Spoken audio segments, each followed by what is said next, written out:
నమస్కారం, ఈగల్ ఛానల్కి స్వాగతం. అన్ని రాజకీయ పార్టీలకు వాళ్ళ సామాజిక వర్గంపై కుట్ర చేస్తున్న అన్ని రాజకీయ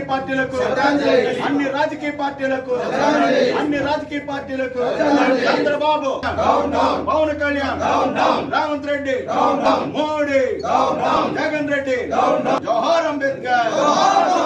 దేశవ్యాప్తంగా అన్ని రాజకీయ పార్టీలు ఎస్సీ వర్గీకరణపై రాజకీయ కుట్ర చేస్తున్నాయని విశాఖపట్నం విజయ ప్రెస్ క్లబ్లో నిర్వహించిన మీడియా సమావేశంలో బాల మహానాడు జాతీయ అధ్యక్షులు ఆర్ఎస్ రత్నాకర్ మండిపడ్డారు. ఈ సమావేశంలో గొల్ల ఈశ్వరరావు, మత్తి రత్నారావు, గొడుగు రాజు, సింహాల దుర్గాప్రసాద్, శ్యామలరావు, నెల్లి సూరిబాబు తదితరులు పాల్గొన్నారు. ఈ సందర్భంగా ఆర్ఎస్ రత్నాకర్ మీడియాతో మాట్లాడుతూ, తెలుగు రాష్ట్రాల్లో ఉన్నటువంటి మాల బంధువులారా, మిత్రులారా, ఎస్సీ వర్గీకరణ పేరుతో అన్ని రాజకీయ పార్టీలు మన సామాజిక వర్గంపై కుట్ర చేస్తా ఉన్నాయి. చంద్రబాబు, రేవంత్ రెడ్డి అలాగే రాజకీయ పార్టీలు పెట్టేటువంటి కేసులకు భయపడి అందరూ సైలెంట్ గా ఇంట్లో దూరిపై కూర్చున్నారు.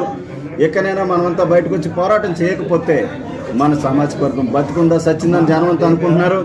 రిజర్వేషన్ అంతా ఏళ్ల దోచుకు తినేస్తున్నారు కాబట్టి సైలెంట్ అయిపోయారని అనుకుంటా ఉన్నారు. మిత్రులారా, రాజకీయ పార్టీలకి దద్దమ్మలుగా, సన్నాసులుగా, చించాగిరి చేసేటటువంటి సన్నాసులందరూ సైలెంట్ అయిపోయారు కాబట్టి ఎక్కడైనా రండి, ముందుకొచ్చి పోరాటం చేద్దాం, శాంతియుతంగా చేద్దాం. గొడవలు వద్దు, మనకి ఎవరిని తన్నొద్దు, వైలెన్స్ వద్దు. మిత్రులారా, నేను 30 సంవత్సరాలుగా ఈ పోరాటంలో ఉన్నాను. సమయం వచ్చింది కాబట్టి వచ్చాను మీకోసమే. మిత్రులారా, మీరంతా బయటకు వచ్చి నాకు మద్దతు తెలపాలని, నా కోసం కాదు మీకోసం, మీ భావి తరాల కోసం మద్దతు తెలపాలని, పోరాటం చేయాలని మీకు మర్యాద అడగట్లేదు, హెచ్చరిస్తూ ఉన్నాను. ఆలోచించు. 2004లో సుప్రీంకోర్టు కుదరదని చెప్పి మేము 11 మందితో ఆపుతాం. 2000 గ్రామాలు నడిచి తిరిగాను. ఈ రోజుకి 9 నెలలు అయింది మా ఇంటికి వెళ్ళి. మా ఈస్ట్ గోదావరి వచ్చి చూడు.